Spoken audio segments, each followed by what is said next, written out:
بسم اللہ الرحمن الرحیم۔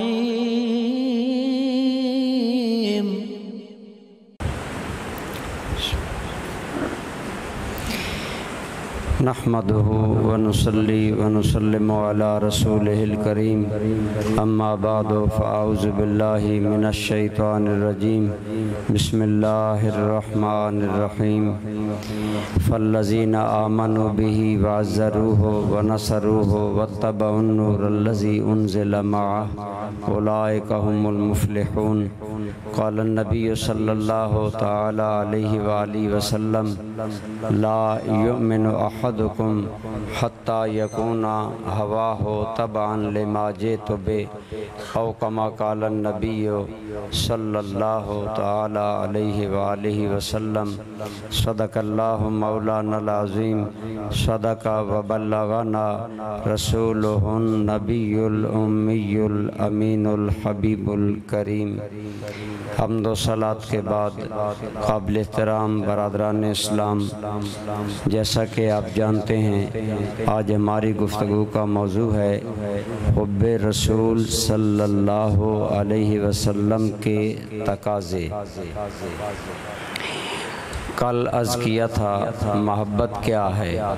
محبت قلبی تعلق، دل کے میلان، اندر کے جذبے اور اندر کی چاہت اور کشش کا نام محبت ہے۔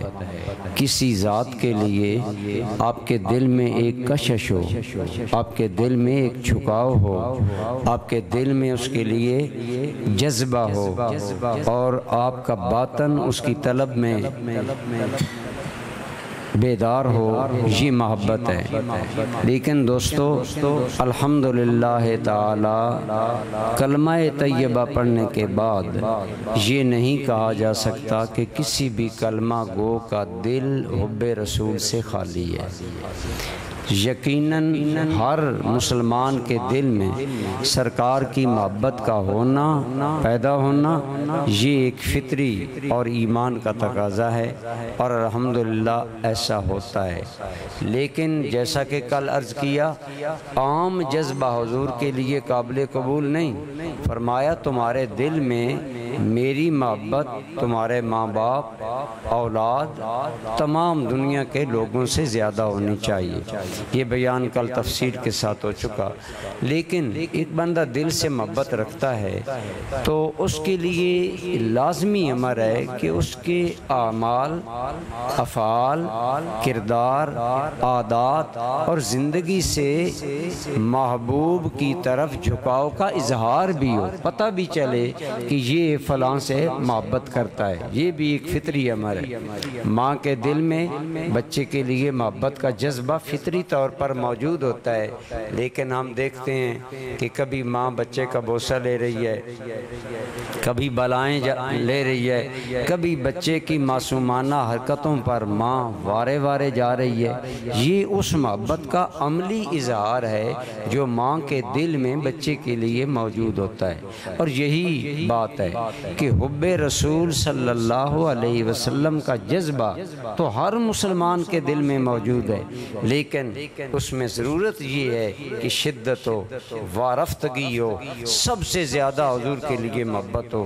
ایمان کی ایک تو یہ علامت ہے، اگر سچی محبت ہو، سچی محبت کا پہلا تقاضا، جیسا کل میں نے آپ کے سامنے بخاری شریف کی حدیث عرض کی نا، آپ صلی اللہ علیہ وسلم نے فرمایا مجھے اللہ کی قسم جس کے دست قدرت میں میری جان ہے، اگر تم لوگ میری ذات سے اپنے ماں باپ، اپنی اولاد اور ساری کائنات کے انسانوں سے بڑھ کر محبت نہیں کرو گے تمہارا ایمان کامل نہیں ہوگا۔ اسی طرح بخاری شریف کی ہی یہ حدیث ہے کہ آپ صلی اللہ علیہ وسلم نے فرمایا لا یؤمن احدکم حتی یکون ہواہ تبعا لما جئت بہ۔ ایک ہماری چاہت ہے، ایک ہماری خواہش ہے، ایک ہماری خواہش نفس ہے، ایک دین ہے۔ سرکار کریم صلی اللہ علیہ وسلم نے فرمایا اس وقت تک بھی تم مومن کامل نہیں بن سکو گے جب تک تمہاری خواہش نفس میرے دین کے تابع نہ ہو۔ جو دین میں لایا اس کے سامنے تمہاری خواہش نفس کی کوئی حیثیت نہیں ہونی چاہیے، بلکہ تمہیں اپنی خواہش نفس چھوڑ دینی چاہیے۔ تو برادران ذی قدر، یہ محبت کا پہلا تقاضا ہے کہ اپنی خواہشات کو چھوڑ کر رسول اللہ صلی اللہ علیہ وآلہ وسلم کے دین کے تابع اسے کر دیا جائے، اس کے دین کے مطابق کر دیا جائے۔ اگر ہم اپنی خواہش پر چلیں گے، یہ ہماری اپنی خواہش ہوگی، دین نہیں ہوگا، حب رسول نہیں ہوگا۔ حب رسول یہ ہے صلی اللہ علیہ وسلم کہ ہماری خواہشیں، ہماری چاہتیں حضور نبی کریم صلی اللہ علیہ وآلہ وسلم کے دین کے تابع ہو جائیں۔ مثلا ایک آدمی نشہ کرتا ہے، یہ اس کی فطرت کی چاہت ہے نا، اس کی خواہش نفس ہے نا، لیکن ایمان کا تقاضا یہ ہے کہ اسے نشہ چھوڑ دینا چاہیے، کیونکہ اللہ رسول نے نشہ کرنے سے منع فرمایا، لہذا اس کو اپنی خواہش چھوڑ کر اللہ رسول کی خواہش کے تابع ہو جانا چاہیے۔ جیسے صحابہ کرام رضوان اللہ علیہ مجمعین نے شراب کی حرمت کا حکم آنے پر اپنے مٹکے توڑ دیے، اپنے جام توڑ دیے، اور شراب مدینہ کی گلیوں میں گندی نالی کے گندے پانی کی طرح بے قدر بہ رہا تھا، اور صحابہ اس کی طرف دیکھنے کا بھی ارادہ نہیں رکھتے تھے۔ یہ ہے اصل محبت، کہ حضور صلی اللہ علیہ وسلم کی محبت کا ایک اور پہلا تقاضا یہ ہے کہ ہم اپنی چاہت چھوڑ دیں، ہم اپنی خواہش چھوڑ دیں۔ دیکھیں نا، ایک ہماری خواہش ہے کہ میری اگر داڑھی منڈی ہوگی تو میں خوبصورت لگوں گا، میرے بال ایسے ہوں گے تو میں خوبصورت لگوں گا، میرے کپڑے ایسے ہوں گے تو میں خوبصورت لگوں گا، یہ ہماری خواہش ہے۔ لیکن حضور کی محبت کا تقاضا یہ ہے کہ اپنی خواہش چھوڑ دو، حضور کی خواہش کو اپنا لو، اور جو حضور کا دین ہے اس کو اپنا لو۔ حضور نبی کریم صلی اللہ تعالیٰ علیہ وسلم کی پسند کو اپنی پسند پر غالب کر لو، حضور کی رضا کو اپنی رضا پر غالب کر لو، اپنی بات چھوڑ دو۔ گویا محبت رسول کا پہلا تقاضا یہ ہے کہ بات اپنی نہ منائی جائے، بات محبوب کی مانی جائے، حضور کی بات مانی جائے۔ تو برادران ذی قدر، اس سلسلہ میں صحابہ کرام کے واقعات کل بھی میں نے آپ کی خدمت میں عرض کی، آج بھی زیادہ سہارا میں صحابہ کرام کے واقعات کا ہی لوں گا۔ روایات میں آتا ہے حضور گلی میں جا رہے تھے، ایک صحابی کو حضور نے دیکھا، اس کی انگلی میں سونے کی انگوٹھی ہے، سونے کی انگوٹھی اس نے پہن رکھی ہے۔ تو جب سرکار کی نظر اس پر پڑی تو آپ کے چہرے کے آثار بدل گئے۔ آپ نے فرمایا، کیا تم نہیں جانتے کہ میں نے مردوں کے لیے ریشم اور سونا حرام کرا دیا ہے؟ یہ بھی حضور نے فرمایا، اور ساتھ ہی اس کی انگلی میں اپنا ہاتھ ڈالا اور دست نبوت سے اس کی انگوٹھی کو اتار کر حضور نے زمین پر پھینک دیا۔ اللہ کی قسم روایات میں آتا ہے اس صحابی نے مڑ کر اس انگوٹھی کو دیکھنا گوارا نہ کیا۔ کسی نے کہا کہ حضور نے پہننے سے منع کیا ہے، اٹھانے سے تو منع نہیں کیا، اٹھا لیتے۔ تو فرمانے لگے، جس چیز کو دیکھ کر محبوب ناراض ہوں پھر اس کو اٹھانا کیا ہے؟ یہ تھا صحابہ کا جذبہ عشق رسول، کہ وہ عشق اور وہ محبت حضور کی اطاعت میں ڈھل چکا تھا، حضور کی رضا میں ڈھل چکا تھا۔ حضور جا رہے ہیں، آگے سے ایک صحابی آ رہے ہیں، انہوں نے سرخ بھڑکیلے کپڑے پہنے ہوئے ہیں۔ حضور صلی اللہ علیہ وسلم کی جوں ہی نظر اس پر پڑی تو حضور کے چہرے پر ناگواری آ گئی۔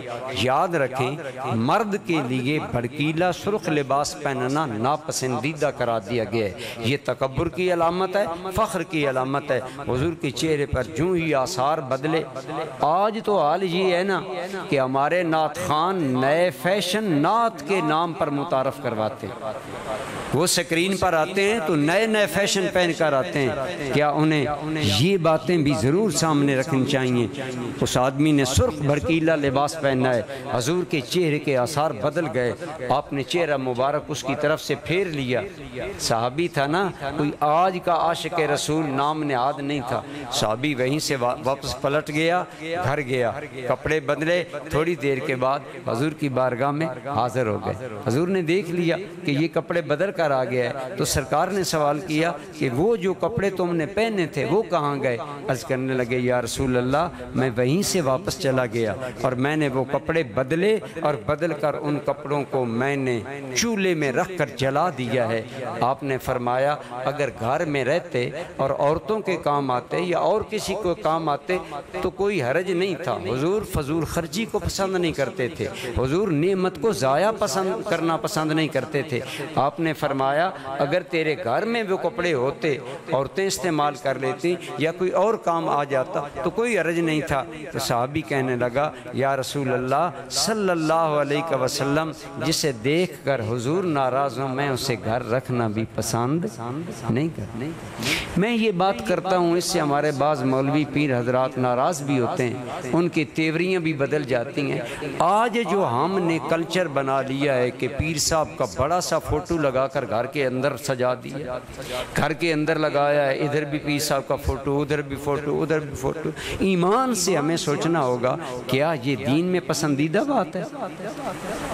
بیسیکلی جو فوٹو کی اجازت ہے وہ ضرورت کے تحت ہے، ورنہ اسلام میں فوٹو پسند نہیں ہے، تصویر پسند نہیں ہے۔ ضرورت کے تحت علماء نے اجازت دی، عمرہ کرنا ہے، حج کرنا ہے، سفر کرنا ہے، آج وقت کے تقاضے، لیکن آج موبائل کا دور ہے، ہم نے تو اپنا فیورٹ ہابی بنا لیا ہر بات کا فوٹو بنانا۔ اور عجیب میں خود ساتھ تھا حضور ضیاء الامت کے، ایک مرتبہ آپ تشریف لے کے ایک جگہ لوگوں نے چند فوٹو بنائے تو آپ نے فرمایا بھائی آپ نے ایک آدھ فوٹو بنا لیا، یہ جو حرکت آپ کر رہے ہیں یہ اللہ رسول کو پسند نہیں ہے۔ لیکن آج ہم عقیدت کے نام پر بڑے بڑے فوٹو بنوا کر اپنے گھروں میں رکھ لیتے ہیں اور سمجھتے یہ ہیں کہ پیر صاحب کا یہ فوٹو رکھنا میری ارادت، میری عقیدت اور میری دین پسندی کی دلیل ہے۔ نہیں، پسند رسول اللہ کی چلے گی۔ صحابی نے فرمایا یا رسول اللہ جس چیز کو دیکھ کر حضور کے چہرے کے آثار بدل گئے میں نے اس کپڑے کو گھر میں رکھنا پسند نہیں کیا۔ ام المومنین عائشہ صدیقہ کہتی ہیں میں نا گھر کے دروازے پر جو ٹاٹ پہلے لٹکا تھا نا، ہمارے گھر میں ایک کپڑا آیا جس پر تصویر بنی تھی، میں نے نا ٹاٹ ہٹا کر وہ کپڑا لگا دیا۔ حضور تشریف لا رہے تھے، جب حضور نے وہ کپڑا دیکھا اس پر تصویر تھی، حضور واپس چلے گئے۔ عائشہ صدیقہ کہتی میں نے فوراً کپڑا کھینچا، وہاں ٹاٹ لگایا اور اس کپڑے کو رکھ کر میں نے آگ میں جلا دیا۔ حضور تھوڑی دیر کے بعد تشریف لائے تو سیدھے گھر کے اندر آ گئے۔ فرمایا عائشہ وہ کپڑا کہاں گیا؟ یا رسول اللہ میں نے جلا دیا ہے۔ فرمایا عائشہ یہ چیزیں اللہ کو پسند نہیں ہیں، ان سے بچنا چاہیے۔ عرض یہ ہے آج ہمارے گھر کتنی ایسی چیزیں ہیں جنہیں ہم نے اپنا رکھا ہے اور وہ ہمارا فیورٹ ہابی ہے، ہم جی بڑی پسند کرتے ہیں۔ اب بچوں کے مسلمان گھرانوں میں بچوں کی دل لگی کے لیے ہم بڑے بڑے کھلونے لیتے ہیں عورتوں کے، اور بھالو ٹائپ جنہیں کہا جاتا ہے۔ یہ چیزیں اسلام میں پسند نہیں ہیں۔ اسلام تو بت توڑنے کے لیے آیا، لہذا کوشش کرنی چاہیے کہ اگر بچوں کے لیے کھلونے بھی لینے ہوں تو جاندار کھلونے نہ لیے جائیں بلکہ بے جان چیزوں کے مختلف آپ چیزیں لے لیں اور ان سے بچوں کی آپ بل بہلا لیں، یا وہ بہرحال جو چیز حضور کو ناپسند ہے، حضور کی محبت کا تقاضا یہ ہے کہ ہمیں بھی ناپسند ہونی چاہیے اور جو چیز حضور کو پسند ہے وہ ہمیں بھی پسند ہونی چاہیے۔ حضور کے ایک صحابی ہیں ان کا نام ہے خریم اسد ازدی، یہ جوان تھا، بہت خوبصورت نوجوان، 5 فٹ قد، گندمی رنگ، حسن و جمال کا نکھار، جوانی کا شباب اور جوبن۔ حضرت خریم بڑے خوبصورت تھے۔ حضرت خریم کو 2 چیزوں کا بڑا شوق تھا، ایک انہوں نے بال لمبے لمبے رکھے ہوئے تھے اور ایک اپنا تہبند گھسیٹ کر چلتے تھے۔ عرب میں یا بعض علاقوں میں تہبند گھسیٹ کر چلنا یہ تکبر، بڑائی، نمائش اور خود نمائی کی ایک نشانی سمجھی جاتی ہے۔ ایک دن سر محفل حضرت خریم کی بات آئی تو سرکار نے اتنا فرمایا خریم بڑا اچھا جوان ہے، اگر خریم 2 چیزوں کی اصلاح کر لے، ایک اپنے بال صحیح کر لے اور ایک اپنا تہبند درست کر لے۔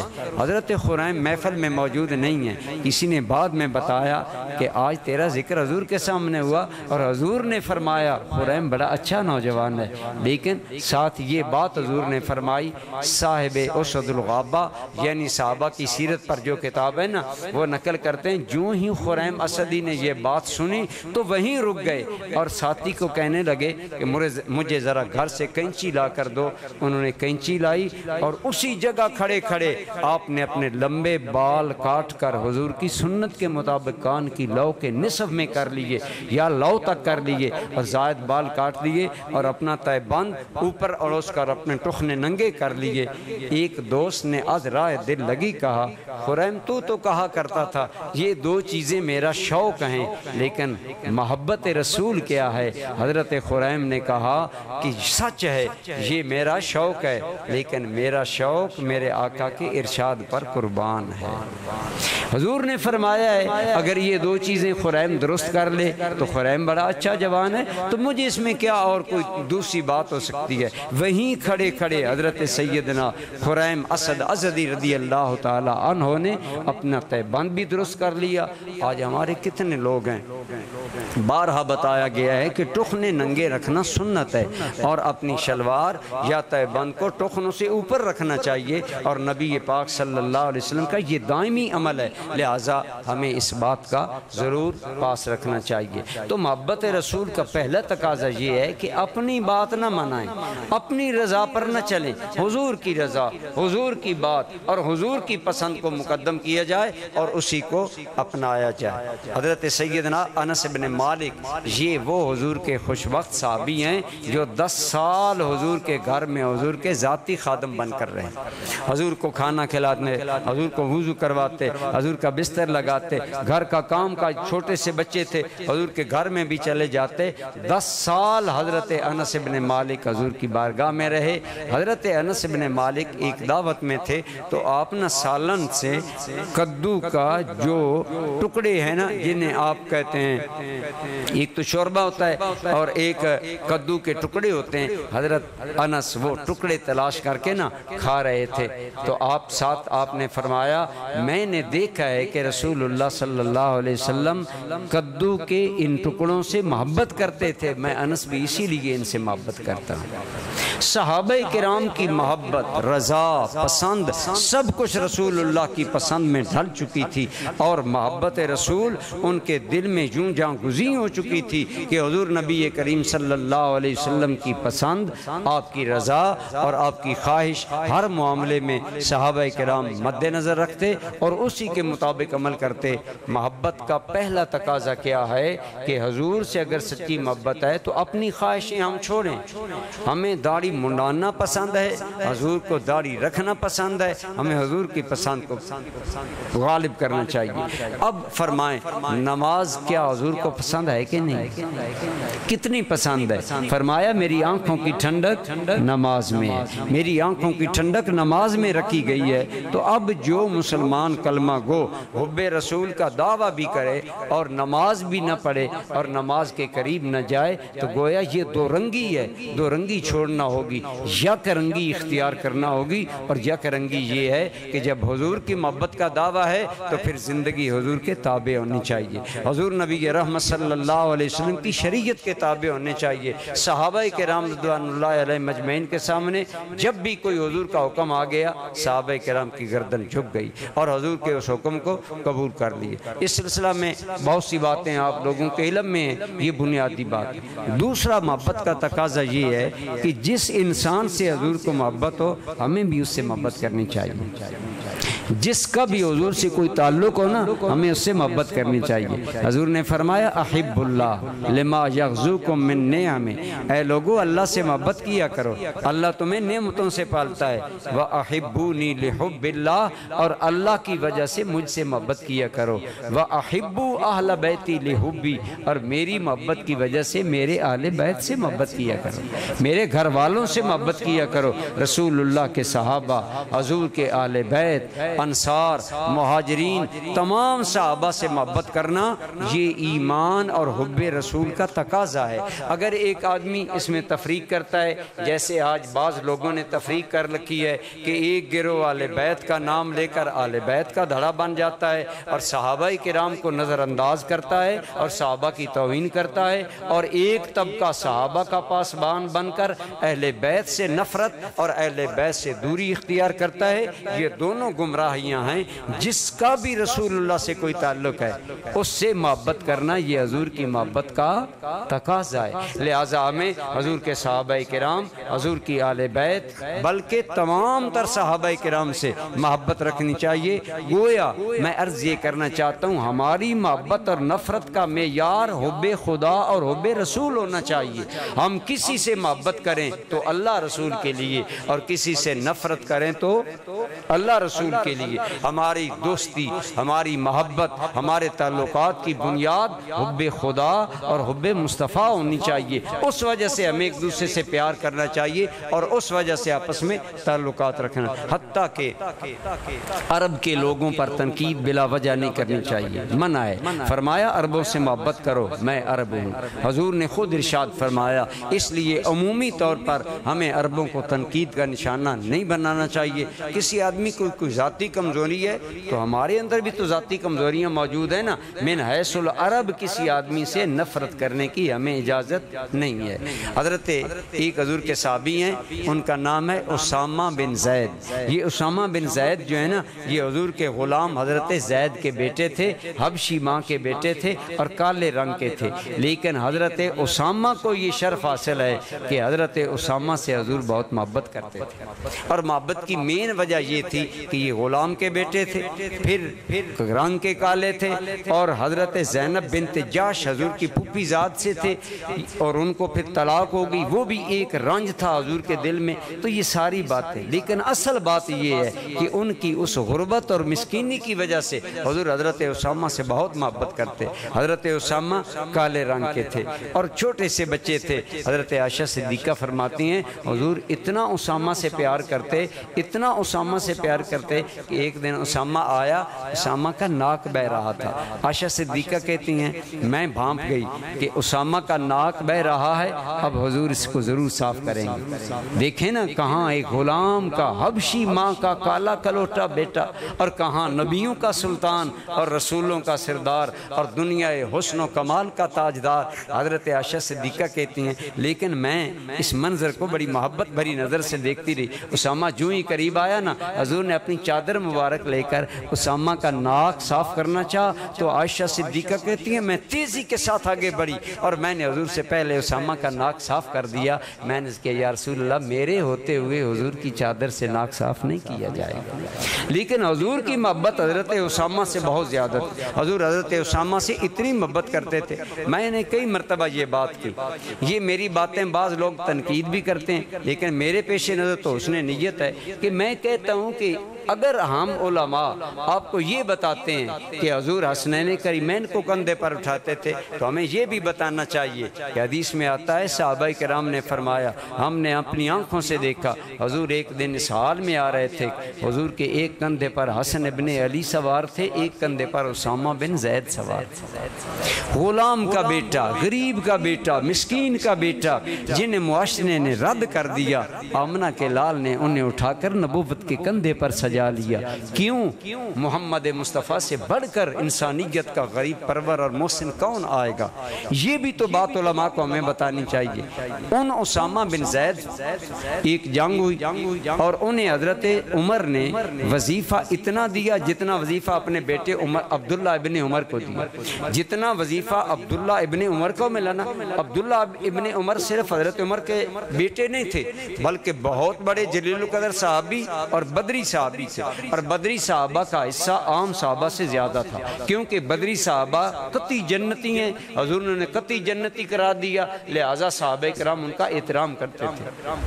لیکن حضرت اسامہ بدری صحابی بھی نہیں، خدمات بھی بڑی نہیں، لیکن حضرت عمر نے حضرت اسامہ کو وظیفہ اتنا دیا جتنا اپنے بیٹے عبداللہ بدری صحابی کو دیا۔ حضرت عبداللہ نے کہا ابا جان آپ امام عادل ہیں، آپ نے مجھے تو وظیفہ دیا، میری خدمات ذات اور میرے مقام کے پیش نظر۔ اور اسامہ غلام کے بیٹے کو بھی وہی وظیفہ دیا گیا۔ حضرت عمر کے چہرے کے تیور بدل گئے۔ آپ نے فرمایا عبداللہ خبردار، آج کے بعد اسامہ کے بارے میں میرے ساتھ بات کرو۔ ان اسامہ کان حب رسول اللہ، تمہیں پتہ نہیں اسامہ رسول اللہ کا محبوب ہے، عمر کا بھی محبوب ہے۔ ہماری تو محبت کا معیار رسول اللہ کی محبت ہے جس سے حضور محبت کرتے تھے۔ شاہ ایران کی 2 پوتیاں قیدی بن کر حضرت عمر کی بارگاہ میں آئیں۔ لوگوں نے کہا ایران کی شہزادی کا نکاح عرب کے شہزادے حضرت عمر کے بیٹے سے ہونا چاہیے۔ آپ نے فرمایا ٹھیک ہے، لیکن ایک شہزادی کا نکاح عمر کے بیٹے سے ہوگا تو دوسری شہزادی کا نکاح رسول اللہ کے بیٹے شہزادہ حسین سے ہوگا۔ اور حضرت عمر نے ایران کی شہزادی شہر بانوں کا نکاح حضرت امام حسین علی مقام سے کروایا۔ کیوں؟ رسول اللہ کی وجہ سے۔ فرمایا یہ حضور کے شہزادے ہیں، ہمارے بیٹے کی کیا حیثیت ہے؟ حضور کے بیٹے عزت کے قابل ہے۔ صحابہ کی محبت و نفرت کا معیار حضور کی ذات تھی۔ جس سے حضور کو محبت ہے اس سے صحابہ کو بھی محبت ہے، اور جس سے حضور کو نفرت ہے، ایون کہ اگر حقیقی باپ بھی سامنے آ گیا نا تو خدا کی قسم صحابہ نے پرواہ نہیں۔ آپ نے کل سنا، آپ نے ایک نام سنا ہوگا عبداللہ ابن ابی۔ یہ عبداللہ ابن ابی منافقوں کا سردار تھا اور پرلے درجے کا پلید آدمی تھا جو ہر وقت رسول اللہ کے خلاف سازشیں کرتا رہتا تھا۔ ایک مرتبہ اس بدبخت نے کہا لَنُخْرِجَنَّ الْأَعَزُّ مِنْهَا الْأَذَلَّ، ہم مدینہ والے ہیں، ہم عزت والے ہیں، یہ ذلیل لوگ مکہ سے آ کر یہاں بس گئے، ہم ان ذلیلوں کو یہاں سے نکال دیں گے۔ عبداللہ بن ابی نے مسلمانوں کو ملا کر حضور کے ساتھ سب کو کہا کہ یہ پردیسی لوگ ہیں، ہم اصل مدینہ والے ہیں، ان کو کیا حق حاصل ہے کہ ہمارے شہر مدینہ پر قبضہ کریں؟ تو اس نے یہ بات کی۔ یہ قرآن کریم میں آتا ہے، قرآن کریم میں بھی اس کا ذکر ہے، لیکن میں اپنے مفہوم کی یہ بات کی عبداللہ بن ابی نے۔ اب عبداللہ بن ابی کا ایک مخلص بیٹا صحابی رسول ہے، ان کا نام بھی ہے حضرت عبداللہ ابن ابی۔ حضرت عبداللہ جو عبداللہ بن ابی کا بیٹا صحابی رسول تھا، حضور کی بارگاہ میں اس حال میں آیا کہ تلوار ہاتھ میں ہے، اور عرض کی یا رسول اللہ اذن لی انا اقتل ہونا کا ابی، یا رسول اللہ مجھے اجازت دیں میں اپنے باپ کا سر قلم کر کے حضور کے قدموں میں رکھوں۔ آپ نے فرمایا کیوں عبداللہ کیا وجہ ہے؟ یا رسول اللہ یہ جملہ آپ نے نہیں سنا؟ اس بدبخت نے یہ منہ سے جملہ نکالا ہے اور ان لوگوں میں تو حضور بھی شامل ہیں۔ اور آپ نے فرمایا، حضور نے توقف فرما کر پوچھا اگر میں تمہیں کہوں تو تم باپ کا سر کاٹ کر لاؤ گے؟ عرض کرنے لگے یا رسول اللہ اس اللہ کی قسم جس نے حضور کو نبی بنایا ہے، حضور اشارہ تو کریں، ابھی باپ کا سر آپ کے قدموں میں ہے۔ صحابہ کی محبت و نفرت کی بنیاد حضور کی محبت تھی۔ جو حضور کا محبوب وہ صحابہ کا محبوب، اور جو حضور کا دشمن وہ صحابہ کا دشمن۔ حضور نے فرمایا نہیں، میں باپوں کو بیٹوں کے ہاتھوں قتل کروانے نہیں آیا۔ یہ حضور کا تو ذاتی کرم تھا، لیکن صحابہ کرام کا معیار آج ہمیں بھی یہی بنیاد بنانی چاہیے کہ ہمیں بھی اپنی محبتوں کی بنیاد حب رسول بنانی چاہیے، اور نفرتوں کی بنیاد بھی حب خدا اور حب رسول اور نفرت رسول کو بنانی چاہیے۔ تو اسی لیے یہ حضور کی محبت کا اہم تقاضا ہے کہ صحابہ کرام سے محبت کی جائے، اہل بیت سے محبت کی جائے، حضور سے تعلق والی ہر شے سے محبت کی جائے۔ بلکہ ہم تو کہتے ہیں صحابہ کرام نے، ایک صحابی کو حضور نے نا وہ بڑا اچھے تیر چلاتے تھے، حضور نے انہیں ایک کمان دی تو اس صحابی نے وہ کمان اپنے گھر میں رکھ لی، اور لوگ آتے نا بعد میں کہ ہمیں وہ کمان دکھاؤ جس سے حضور کے ہاتھ مس ہوئے ہیں۔ تو آج کا ماحول ہوتا تو لوگ کہتے یہ کیا شرک شروع ہو رہا ہے کہ ایک قوس کی زیارت کرنے لوگ آ رہے ہیں، ایک کمان کی زیارت کرنے لوگ آ رہے ہیں۔ لیکن وہ دور صحابہ کا تھا نا، خالص توحید کا تھا، مسلمانوں کو کافر کہنے والا دور نہیں تھا۔ لوگ آتے کہ اس کمان کی زیارت کرے جس کو حضور کے ہاتھ نے مس کیا۔ تو وہ صحابی ایک دن ایک آدمی آیا تو وہ صحابی نا دیر سے کمان لے کر نکلا، انہوں نے فرمایا مجھے جلدی ہے۔ آپ نے فرمایا جلدی ہے تو چلے جاؤ، میرا طریقہ یہ ہے کہ جب سے سرکار نے یہ کمان مجھے دی ہے تو چونکہ اس کمان سے ہاتھ میرے آقا کے لگے ہیں، میں نے بے وضو کبھی اس کمان کو ہاتھ نہیں لگایا۔ تمہیں جلدی ہے تو چلے جاؤ، اگر کمان کی زیارت کرنی ہوگی تو پہلے میں وضو کروں گا، پھر اس کمان کو لاؤں گا اور پھر تمہیں زیارت کرواؤں تھا۔ یہ تھا صحابہ کرام کا حضور کی ذات سے ہی نہیں بلکہ جس چیز سے بھی حضور کی نسبت ہو گئی اس سے محبت ہو گئی۔ آج ہم جو مدینہ کی محبت میں اشعار کہتے ہیں، سنتے ہیں، یہ بدعت نہیں ہے، یہ حضور کی محبت کا اہم تقاضا ہے کہ جس چیز سے بھی رسول اللہ کو تعلق ہے اس چیز سے محبت کی جائے، اس چیز سے پیار کیا جائے۔ وہ بڑا ایک حسین شعر ہے ایک عاشق کا، اور مجھے انتہائی پسند ہے، میں اکثر وہ پڑھتا بھی ہوں، دوستوں کو سناتا بھی ہوں کہ تصور میں تیرے ہر شے پہ یوں نظریں جماتا ہوں، نہ جانے کون سی شے میں تیرا دیدار ہو جائے۔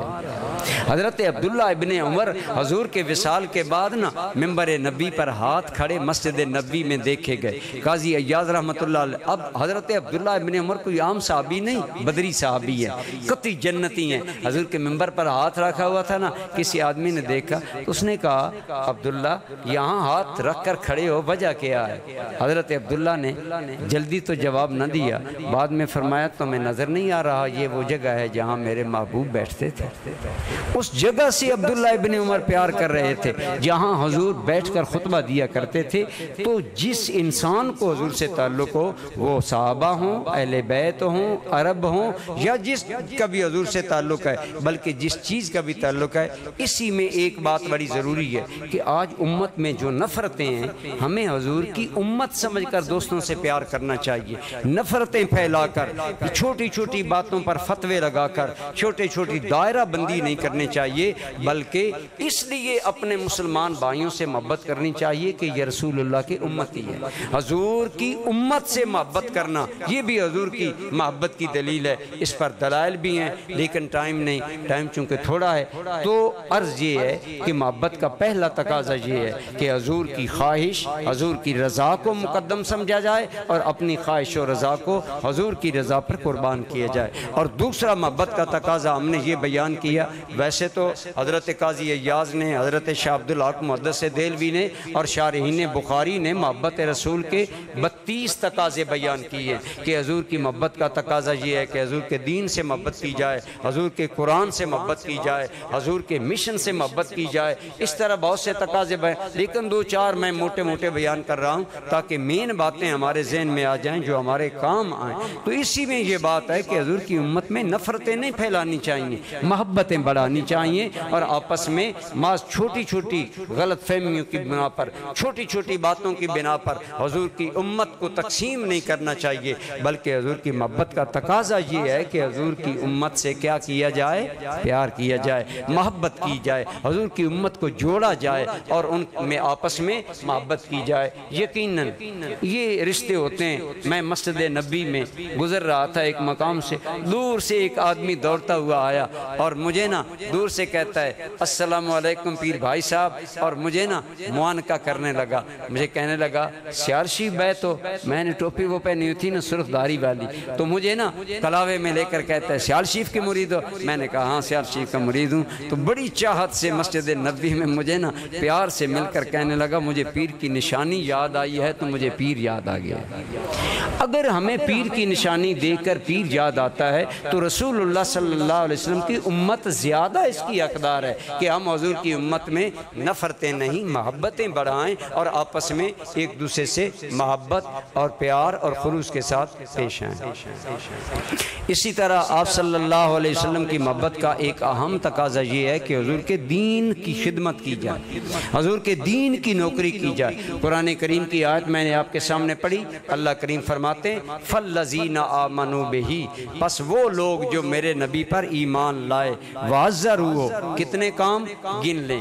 پہلا کام فرمایا پس وہ لوگ جو میرے نبی پر ایمان لائے، ایک بات فرمایا وَعَزَّرُوهُ، اور جنہوں نے میرے نبی کی تعظیم کی۔ صحابہ کرام حضور کی بہت تعظیم کرتے تھے، یہ تعظیم بھی حضور پر ایمان لانے کا تقاضا ہے کہ حضور کی بے پناہ تعظیم کی جائے۔ اتنی صحابہ تعظیم کرتے تھے کہ حضرت عباس حضور کے چچا جان ہیں، حضور سے عمر میں بڑے ہیں، کسی نے سوال کیا لیکن ہیں قریب قریب العمر۔ تو ایک آدمی نے حضرت عباس حضور کے چچا جان سے سوال کیا، آپ بڑے ہیں یا رسول اللہ بڑے ہیں؟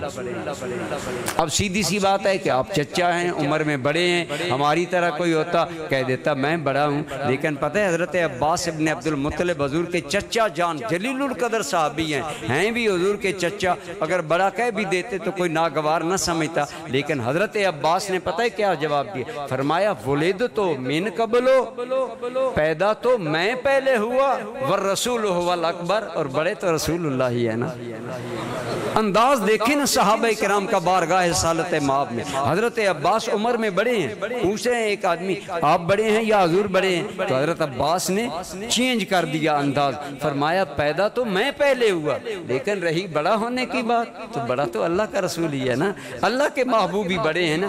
یعنی حضور کی بارگاہ میں الفاظ کا انتخاب بھی بڑی سوچ سے کرو، کہیں ایسا نہ ہو ایمان زائل ہو جائے۔ حضور کی بارگاہ میں الفاظ کے انتخاب میں بھی اگر ذرا برابر کوتاہی ہو جائے تو ایمان زائل ہو جاتا ہے۔ اور ایمان علماء نے لکھا جس آدمی نے حضور کی جوتی مبارک کو بے دھیانی اور توجہ اور گستاخی میں جتڑی کہا، وہ آدمی بے ایمان ہے، مرتد ہے، اگر دوبارہ کلمہ نہ پڑھے تو واجب القتل ہے۔ حضور کی بارگاہ کی تعظیم کا یہ معاملہ ہے۔ تو فرمایا چار جن لوگوں نے کام کیے نا، اللہ کریم نے فرمایا وہ کامیاب ہیں۔ فالذین آمنوا بہ، جو میرے نبی پر ایمان لائے، ایک بات وعزروا ہو، میرے نبی کی تعظیم کی، ونصروا ہو، اور میرے نبی کی نصرت اور مدد کی۔ حضور کی مدد آج ہم کیا کر سکتے ہیں؟ حضور دنیا میں نہیں ہے، صدیق اکبر نے کی، عثمان غنی نے کی، صحابہ کرام نے جانیں پیش کی۔ آج ہماری بھی خواہش ہے کہ ہم حضور کی خدمت کریں، تو علماء نے فرمایا اگر آج حضور کی مدد کرنا چاہتے ہیں تو اے نصر دین رسول اللہ، جو حضور کے دین کی مدد کرے گا وہ یوں سمجھے میں خود حضور کی خدمت کر رہا ہوں۔ تو عرض یہ کر رہا ہوں حضور کی محبت کا اہم تقاضا یہ ہے حضور کے دین کی مدد کی جائے، حضور کے دین کی خدمت کی جائے۔ آپ، میں، علماء، عوام، امراء، اغنیاء، حکماء، سب کی ذمہ داری ہے کہ وہ رسول اللہ صلی اللہ علیہ وسلم کے دین کی خدمت کریں، کیونکہ جو حضور کے دین کی خدمت کرتا ہے حقیقت میں وہ حضور کی خدمت کرتا ہے، اور یہ ہم پر لازم ہے۔ آج ہم نے سمجھ رکھا ہے دین کا کام کرنا صرف علماء کی ذمہ داری ہے، صرف دینی انجمنوں کا کام ہے، نہیں۔ جو بھی رسول اللہ صلی اللہ علیہ وسلم کا امتی ہے اسے چاہیے کہ جتنا اس کے بس میں ہے وہ حضور نبی کریم صلی اللہ علیہ وسلم کے دین کے لیے اپنی خدمات، اپنی سپورٹ پیش کرے، مالی ہو، جانی ہو، جس انداز میں ہو، یہ کرنی ہماری ذمہ داری ہے۔ صحابہ کرام نے اسے سمجھا۔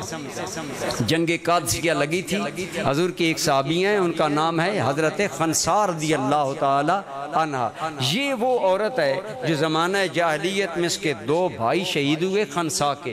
یہ اتنی بڑی فصیح بلیغہ عربی کی شاعرہ تھی کہ اس نے جب بھائیوں کی یاد میں شعر لکھے تو کہتے ہیں وہ شعر اتنے دردناک تھے کہ عرب لوگ کہتے تھے اگر پتھروں میں بھی شعور ہوتا تو خنسا کے بھائیوں کے مرثیے میں کہے گئے شعر سن کر رونا شروع کر دیں۔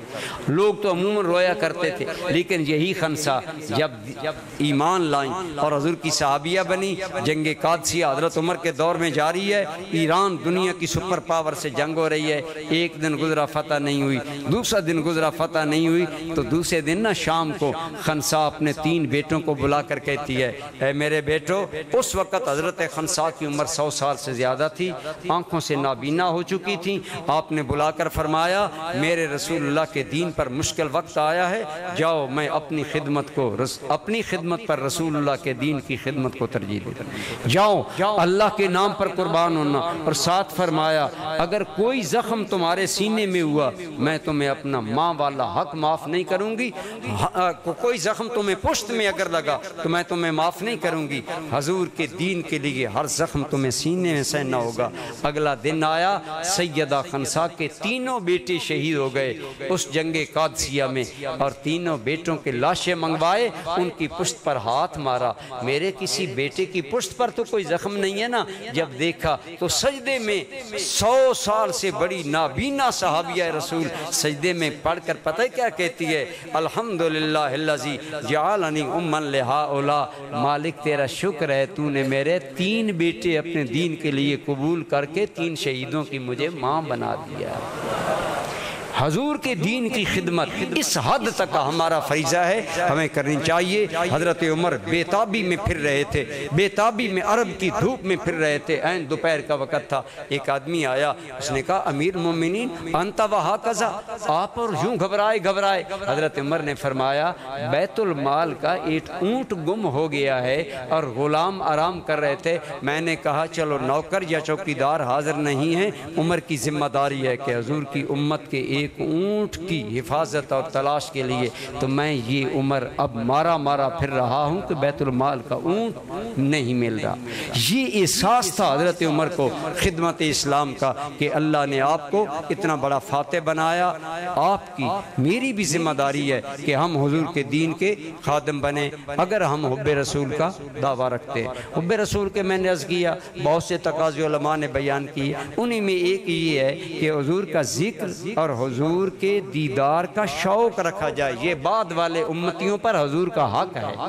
حضور کا حق یہ ہے کہ حضور کا ذکر بھی کیا جائے ادب و احترام سے، محبت سے، ذوق سے۔ حضرت امام بخاری، آج لوگ بخاری بغل میں دبا کر بڑی باتیں کرتے ہیں اور ہر نئی بات کو کہتے ہیں بدعت ہے بدعت ہے۔ امام بخاری نے بخاری کیسے لکھی کو پتہ بھی ہے؟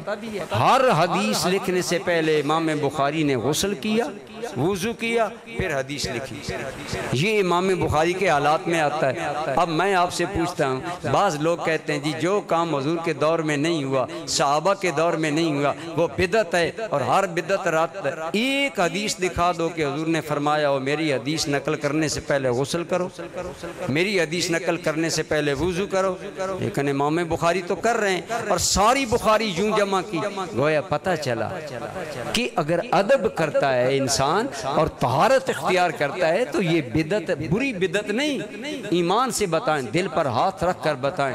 امام بخاری کا یہ عمل کہ ہر رسول اللہ کی حدیث لکھنے سے پہلے غسل اور وضو کیا، امام بخاری کو یہ عمل جہنم میں لے جائے گا۔ جی بدعت ہے، صحابہ نہیں ایسا کرتے تھے، صحابہ تو نہیں کر، ہر حدیث پر صحابہ غسل نہیں کرتے تھے، ہر حدیث پر صحابہ وضو نہیں کرتے تھے۔ ہاں بعض محدثین کے بارے میں آتا ہے کہ وہ احترام وضو کر کے امام مالک سے اگر کوئی فقہ کا مسئلہ پوچھنے آتا امام مالک بے دھڑک بتا دیتے، اور اگر کوئی کہتا نا آپ مجھے حدیث بیان کریں تو آپ فرماتے بیٹھو، اسے بٹھا دیتے، غسل کرتے، کپڑے ٹھیک کرتے، خوشبو لگاتے اور پھر مسند پر بیٹھ کر فرماتے اب بتاؤ میں حدیث بیان کروں گا، اور ساتھ بتاتے یہ تمام تر اہتمام رسول اللہ کے ارشاد کی عزت کے لیے کیا جا رہا ہے۔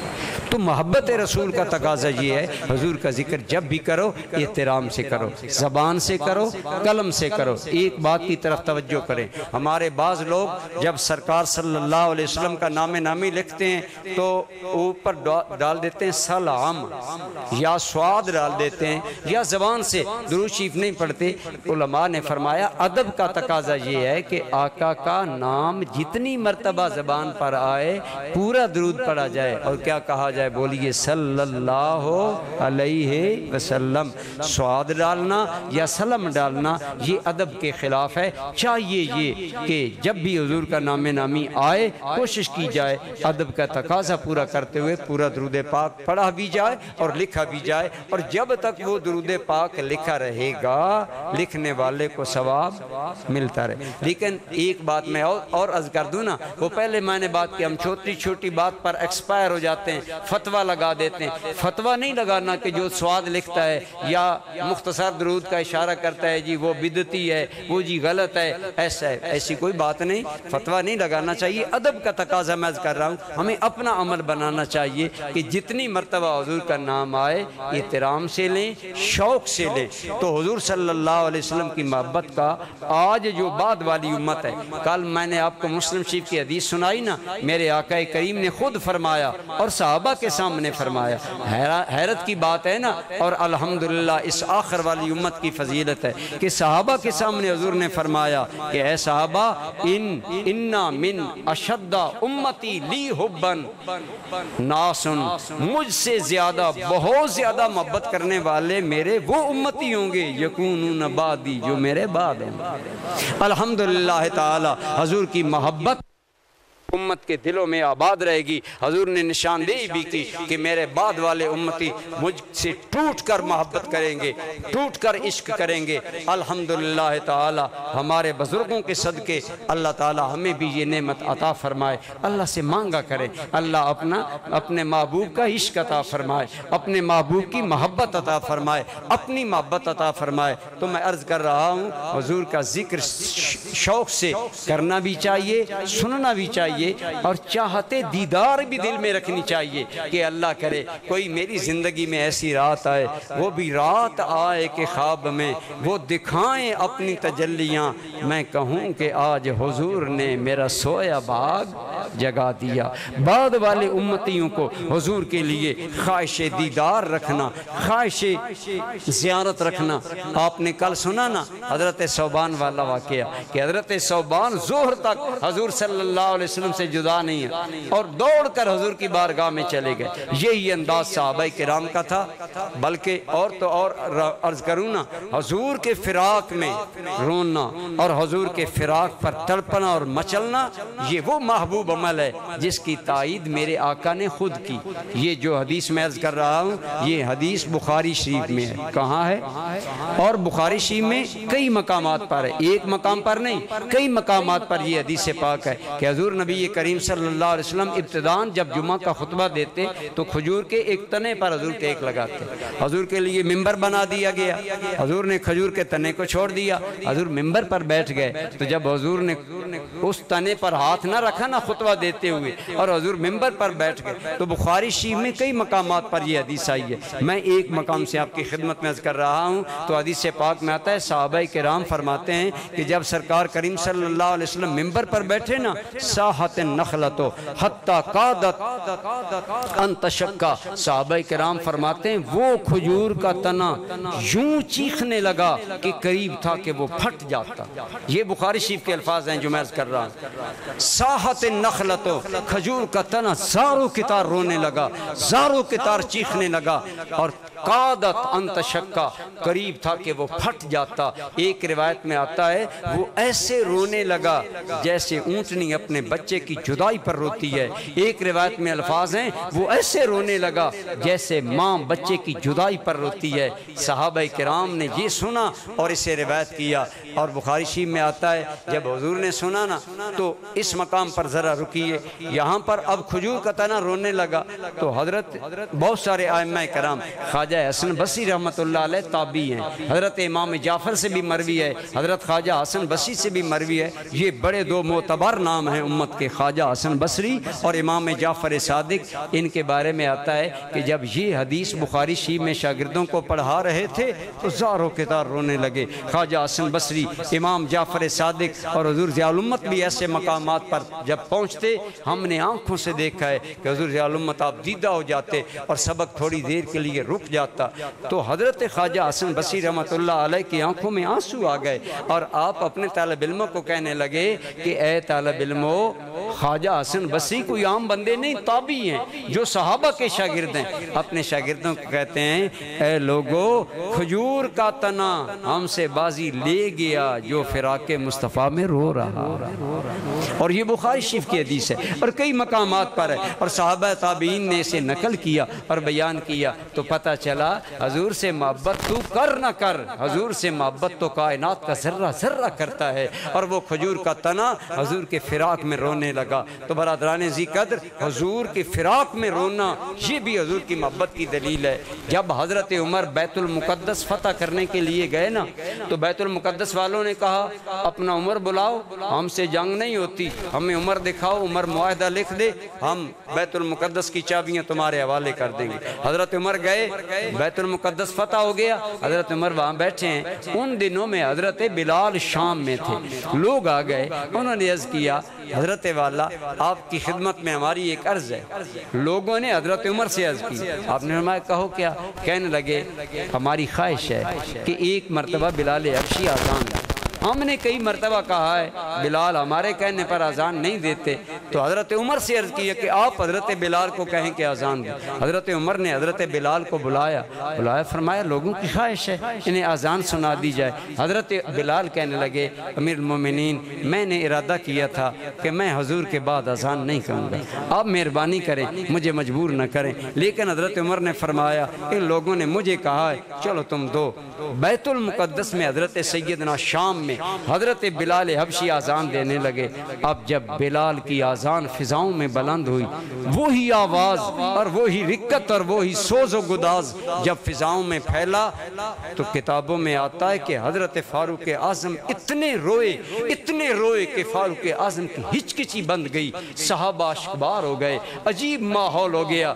بلال جوں ہی اذان بلند کرتا ہے صحابہ کو عہد نبوت یاد آ گیا، حضور کا دور آ گیا اور صحابہ کرام رونے لگے اور حضرت عمر کی ہچکی بند گئی۔ تو یہ ہے محبت رسول کا ایک تقاضا کہ ہمیں بھی ضرور جب درود پڑھے تو اس خواہش کے ساتھ پڑھے کہ کاش مجھے بھی کبھی آقا کریم کا دیدار نصیب ہو جائے، اور اس میں اگر ہمیں رکت نصیب ہو، ہمیں اللہ تعالیٰ رونا نصیب کرے تو یہ نیک بختی ہے۔ حضور سیدی ضیاء الامت رحمۃ اللہ تعالیٰ علیہ سے ہم نے بخاری شریف پڑھی تھی تو آپ کو ٹائم بہت تھوڑا ہوتا تھا۔ ہماری نیک بختی ہے کہ ہمیں اس سال موقع ملا تو اس حدیث پاک کو جب آپ بیان فرما رہے تھے تو آپ نے فرمایا، آپ نے غور کیا کھجور کا تنا حضور کی جدائی میں رویا تو حضور نے کیا نظر انداز کر دیا کہ تنا ہے خشک ہے روتا رہے؟ حضور نے نظر انداز نہیں کیا، حضور نے خطبہ روکا، حضور نے ممبر کو چھوڑا اور حضور تشریف لے گئے۔ اور حدیث پاک کے الفاظ ہیں سرکار کریم صلی اللہ علیہ وسلم نے جا کر نا زمہا اس کھجور کے تنے کو لجپال رسول نے سینے سے لگا دیا۔ یہ ہے نا حضور کی مہربانی کہ کھجور کا تنا ہے خشک ہے، اگر اللہ کے محبوب کے فراق میں رو رہا ہے اسے تو رونا چاہیے کہ محبوب خدا سے جدا ہو گیا، لیکن محبوب خدا کی بندہ نوازی یہ ہے کہ کھجور کا تنا جو حضور کے فراق میں رویا حضور نے نظر انداز نہیں کیا، بلکہ بخاری کے الفاظ کر رہا ہوں زمہا، حضور نے اس کو سینے سے لگا لیا۔ ایک روایت میں آتا ہے حضور نے اس کے اوپر اپنا ہاتھ مبارک ٹکایا تو صحابہ فرماتے ہیں وَجَعَلَ يَئِنُّ أَنِينَ السَّبِيِّ يُسَكَّتُ، کہتے ہیں پہلے نہ وہ زیادہ رو رہا تھا، جب حضور نے ہاتھ رکھا یا سینے سے لگایا تو وہی کھجور کا تنا یوں آہستہ آہستہ چیخنے لگا جیسے چھوٹا بچہ چیختا ہے، یعنی اس کی چیخ آہو بکا اور پکار کم ہونے لگی، حتیٰ یہاں تک کہ استقرت، وہ بالکل پرسکون ہو گیا، بالکل پرسکون ہو گیا۔ یہ حدیث بیان کر کے حضور ضیاء الامت رحمۃ اللہ تعالی علیہ فرمانے لگے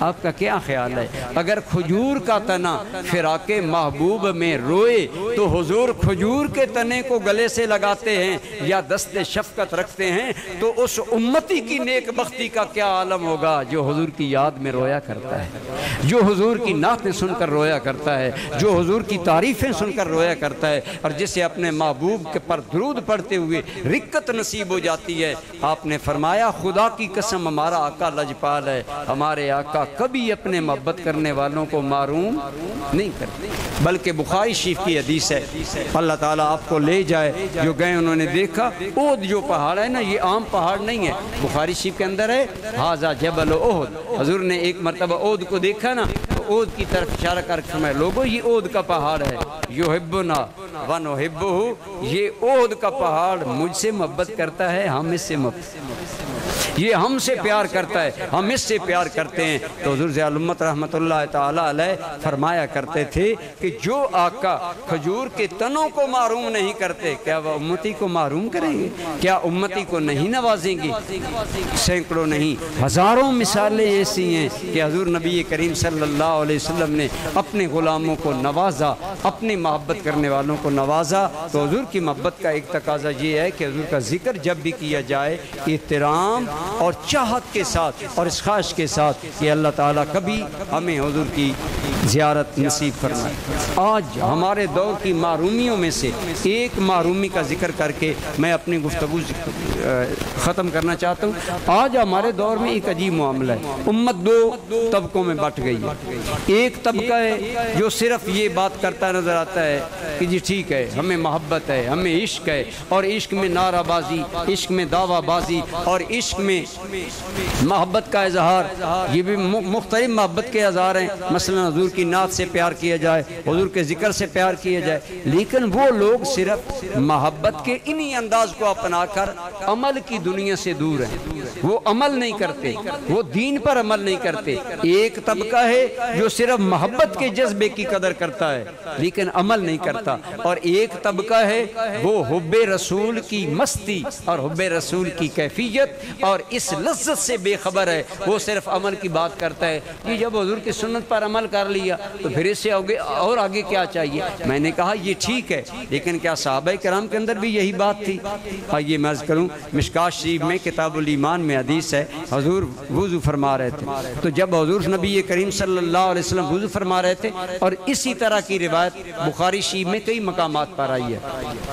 میں مشکاۃ شریف سے عرض کر رہا، حضور وضو کر رہے ہیں، اب سرکار جب وضو کرتے ہیں نا تو حضور کے بدن پاک سے جو وضو مس ہوتا ہے نا، صحابہ کرام وہ زمین پر نہیں گرنے دیتے، کوئی ہاتھوں میں لے رہا ہے، کوئی اپنی گود آگے کر کے اس میں لے رہا ہے، جس کو پانی ملا وہ اپنے چہرے پر مل رہا ہے، جسے نہیں ملا وہ دوسرے آدمی کے ہاتھ سے ہاتھ مس کر کے اپنے بدن پر۔ سرکار نے دیکھا کہ یہ لوگ یہ مظاہرہ کر رہے ہیں، تو حضور نے فرمایا تم یہ بات کیوں کر رہے ہو؟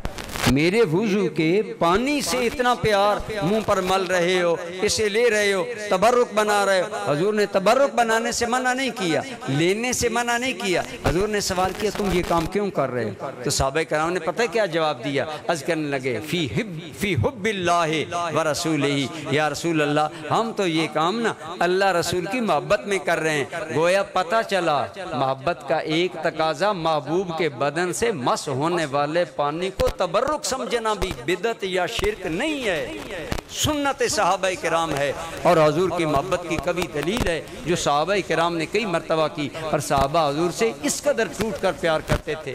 حضور نے جب یہ دیکھا تو ایک بات یاد رکھیں، میرے آقا حقیقی دنیا کے رہنما تھے، حضور صرف عقیدت کیش کروانے نہیں آئے تھے۔ آج میں یہ بات کرتا ہوں کہ پیران اعظام یا مشائخ اعظام کو بات یاد رکھنی چاہیے کہ صرف ہاتھ چموانا ہی ہمیں زندگی کا مقصود نہیں بنانا چاہیے۔ حضور نے عقیدت کیش نہیں کروائی، آپ نے فرمایا اگر تم یہ اللہ رسول کی محبت میں کر رہے ہو نا جو میں دیکھ رہا ہوں، تو حضور نے فرمایا پھر 3 کام کیا کرو، اور فرمایا پہلی بات یہ کہ جب بھی بات کرو تو سچ بولو۔ کیا فرمایا؟ جب بھی بات کرو تو سچ بولو، اور دوسرا فرمایا جب تمہیں کسی بات کا امین بنایا جائے تو امانت میں کبھی خیانت نہ کرنا، اور تیسری بات فرمائی کہ اپنے پڑوسی سے اس نے سلوک کرنا۔ گویا فرمایا کہ میری محبت ہی صرف کافی نہیں ہے، محبت کا جذبہ ہی کافی نہیں ہے، میرے وضو کے پانی سے پیار کرنا ہی کافی نہیں ہے، بلکہ میری شریعت پر عمل کرنا اور میری اطاعت کرنا یہ بھی میری محبت کی دلیل ہے۔ تو گویا حضور کے صحابہ میں دونوں باتیں تھیں، محبت کی مستی بھی تھی، محبت کا کیف بھی تھا، محبت کا سرور بھی تھا۔ ایک اور منظر دیکھیے، حضور کی نا ایک بوڑھی صحابیہ حضور کی زیارت کے لیے آئی، حضور سے ملنا چاہتی تھی، بے تاب تھی کہ حضور سے ملاقات ہوتا ہے نا بعض اوقات، مثلا آدمی گھر کے اندر اور ملاقات نہیں ہوتی، دیر لگ جاتی ہے۔ بہرحال جب حضور تشریف لائے، ماں نے عورت کو، اس بوڑھی عورت نے حضور کو دیکھا نا تو جو ہی حضور کو دیکھتی گئی تو خوشی میں کہنے لگی حضور کو دیکھ کر، جیسے آپ اگر دیہاتوں میں جائیں بوڑھی مائیں جوان بچوں کو دعائیں دیتی ہیں، بیٹوں کو دعائیں دیتی ہیں، تو وہ نا بے ساختہ وہ صحابیہ اس کے منہ سے نکلا اللہ آپ کو نا مالائے اعلیٰ میں اعلیٰ درجے عطا فرمائے وَأَنَا مَعَكَ، یا رسول اللہ، یعنی اس کی نا خوشی کی حد نہ رہی، وہ صحابیہ حضور کو دیکھتی گئی تو بے ساختگی میں کہنے کے الحق اللہ تعالیٰ الملأ الاعلیٰ وَأَنَا مَعَكَ، یا رسول اللہ آپ ملائے اعلیٰ میں ہوں، جنت کے اعلیٰ درجے میں ہوں، اور مہربانی ہو نا ساتھ میں بھی ہوں۔ یہ اس عورت کا عجیب ایک محبت ہے نا. وہی حضرت ثوبان والی بات کہ یا رسول اللہ اگر آپ جنت میں ہمیں نظر نہیں آئیں گے تو ہمیں تو سرور نہیں آئے گا. ماں بھی اسی مستی کا اظہار کر رہی ہے نا, یا رسول اللہ آپ کو جنت میں اعلیٰ درجے دے. تو کیا صحابیہ کو نہیں پتا کہ حضور کا درجہ تو نبیوں سے بھی ماورا ہے اور میں تو عام عورت ہوں؟ لیکن محبت, چاہت اور عشق یہ ہے کہ اس مستی میں کہتی ہے یا رسول اللہ آپ جنت کے اعلیٰ درجے میں جائیں, اللہ آپ کو لے جائے اور میں بھی آپ کے ساتھ. حضور نبی کریم صلی اللہ علیہ وسلم نے نا اس عورت کی اس محبت کو دیکھا, حضور بڑے خوش ہوئے. تو حضور نے نا ایک آگے جملہ بڑھایا, آپ نے فرمایا اے ماں جو تو نے دعا مانگی ہے نا, اگر یہ چاہتی ہے نا تو پھر دو کام کیا کرو, دو کام کیا کرو. حضور نے عورت کو فرمایا الزم الصلاۃ, پہلی بات نماز کو لازم پکڑو. کیا فرمایا؟ نماز کو لازم پکڑو. اور دوسری فرمایا غیبت نہ کیا کرو.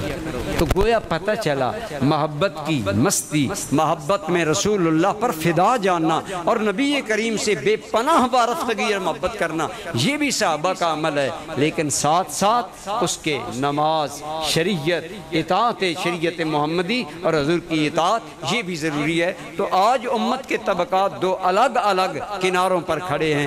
میں عموماً کوشش کیا کرتا ہوں جہاں بھی میری تقریر ہوتی ہے میں ان دونوں باتوں کو ذکر کرتا ہوں کہ خدا را اس سے افراط و تفریط کو چھوڑیں.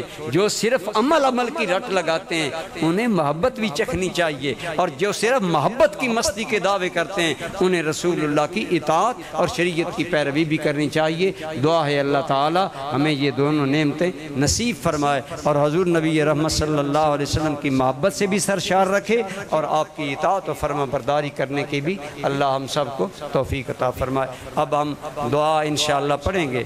تو کوئی اور دوست معتکفین میں سے, دن کو تو حسن نے دعا پڑھوائی ہے, اور کوئی معتکفین, جی ملک صاحب یہ ہمیں دعا پڑھوائیں گے اور اس کے بعد انشاءاللہ میں فرماؤں.